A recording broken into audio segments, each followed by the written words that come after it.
एक गांव में करण और सुरेश दो दोस्त रहते थे, मगर दोनों में काफ़ी डिफरेंस था।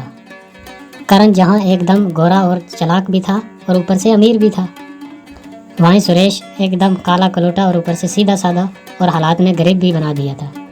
करण उसके कालेपन और गरीबी का बहुत मजाक उड़ाया करता था और करण को बीवी भी ऐसी मिली जो उसके घमंड को दुगना कर गई और उसने उसके कान बार बार के कि कैसे भी करके इस अपने गरीब काले दोस्त से पीछा छुड़ाओ। खुद तो एक अच्छे खासे मकान में रहते थे, वहीं सुरेश एक छोटे से मकान में अपनी पत्नी के साथ खुश रहने की कोशिश कर रहा था, लेकिन उसकी बीवी उसे खुश नहीं रहने देती थी। वो उसे गरीबी के ताने मार मार के हर दिन उसे अंदर से खोखला ही कर दिया था। एक दिन परेशान होकर सुरेश जंगल में बहुत दूर दूर निकल गया। रात भर जंगल में बिताने के बाद जब सवेरे उठा तो उसे पास में एक कुआं नजर आया। असल में ये जादुई कुआं था। सुरेश ने उस कुएं में अपने हाथ मुंह धोकर मन ही मन में बोला, काश मैं भी अपने दोस्त की तरह गोरा और अमीर होता। लगता है इन गांव वालों को पता चल गया कि मैं रात भर घर पर नहीं था, तभी ये ऐसे मुझे घूर घूर कर देख रहे। अरे आपके चेहरे को क्या हुआ?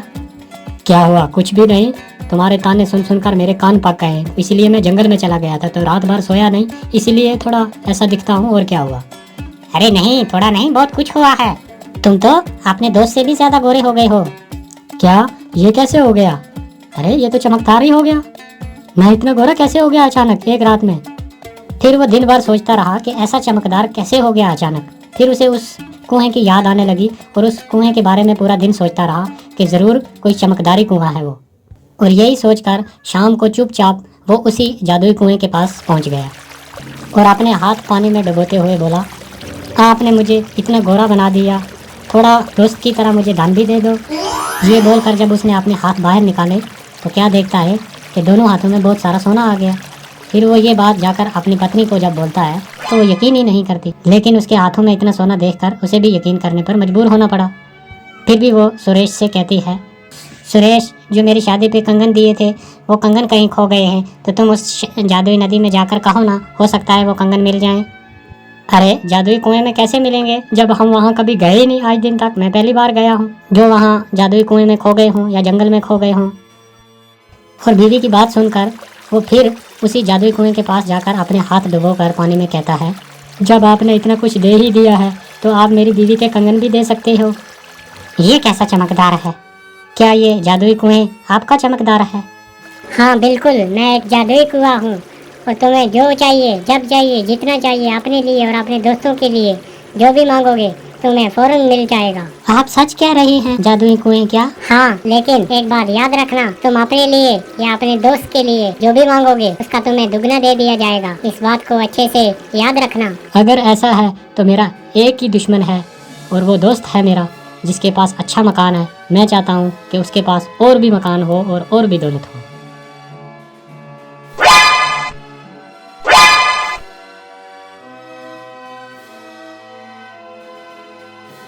इतनी बड़ी उपलब्धि, इतना गोरा रंग और ये बड़ा मकान इसके पास आया कहाँ से? यहाँ दिल का अच्छा और बोला सुरेश उस जादुई कुएं के सहारे मजबूर और बेबस लोगों की मदद करने में लग जाता है। वो उस जादुई कुएं के बारे में किसी को कुछ भी नहीं बताता और वो किसी की भी कोई चीज खो गई हो या किसी को किसी चीज की जरूरत हो तो वो चुपचाप उस जादुई कुएं में जाकर अपने हाथ डुबोकर उन लोगों को वो चीज मुहैया करवा देता था। यहाँ तक कि वहाँ का जो राजा था उसका बेटा एक बार खो गया। उसे कभी भी ना पूछने वाला वो राजा भी दौड़ा दौड़ा उसके पास आया और सुरेश ने उसे दूसरे दिन आने को कहा। फिर रात को सुरेश चुपचाप उस कुएं के पास चला गया और अपने हाथ पानी में डालकर बोला, ए जादुई कुएं, ये राजा मेरी कभी कोई इज्जत नहीं करता था, लेकिन आज अगर उसका बेटा मिल जाए तो मेरी बहुत इज्जत बन जाएगी। बेचारा बहुत परेशान है, उनका बेटा मिला दो।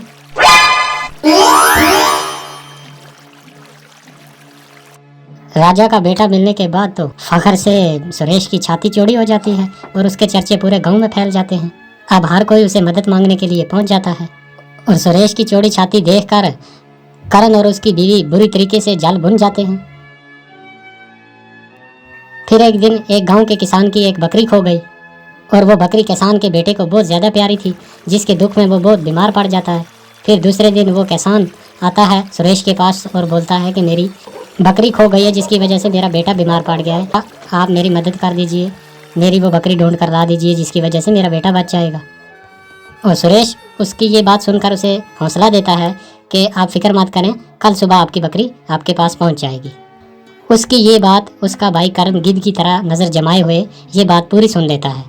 और सुरेश जब बकरी ढूंढने के लिए जाता है तो उसके पीछे पीछे उसका वो दोस्त करण भी उसका पीछा करता करता वो भी पहुंच जाता है और उसे ये सब करते देख लेता है और सुन भी लेता है। और उसे सारी बात समझ में आ जाती है कि ये जादुई कुआं है। और अमरीश के वहाँ से जाते ही वो जल्दी जल्दी उस कुएं के पास पहुँचता है और उस कुएं में वो भी अपने हाथ डालकर कहता है, मेरी बीवी को सर से लेकर पाँव तक सोने से लाद दो, बहुत सारा सोना दो मुझे।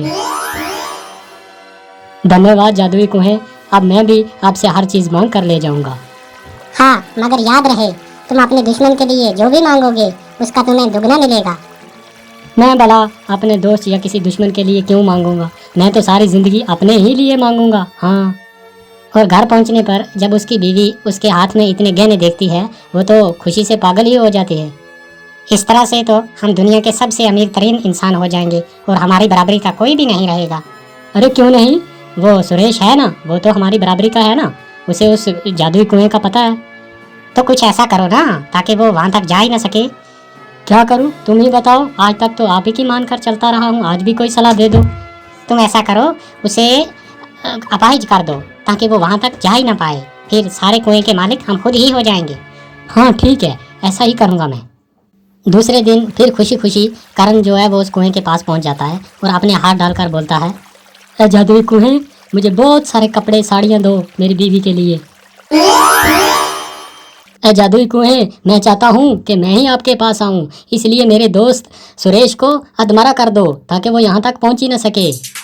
तुमने बहुत बड़ी गलती कर दी करण। मैंने पहले के दिन आपको बोला था कि तुम अपने दोस्त या दुश्मन के लिए जो भी मांगोगे उसका तुम्हें दुगना मिलेगा, और तुमने मांगा कि मेरे दोस्त को अधमरा कर दो, इसलिए तुम पूरे ही मारे जाओगे।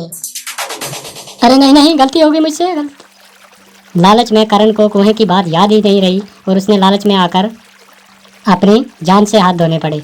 तो दोस्तों, इस कहानी से हमें ये सीख मिलती है कि अगर तुम्हें किसी चीज़ से कुछ मिलने लग जाए तो उसकी कही हुई बात और उसके रूल जो है वो कभी ना भूले, वरना अपनी जान से भी हाथ धोना पड़ सकता है। तो ये थी दोस्तों आज की कहानी। तो आपसे रिक्वेस्ट है कि चैनल को सब्सक्राइब कर दें और वीडियो को जाते टाइम लाइक कर दिया करें ताकि हम दूसरी वीडियो आपके लिए जल्द अपलोड कर सकें।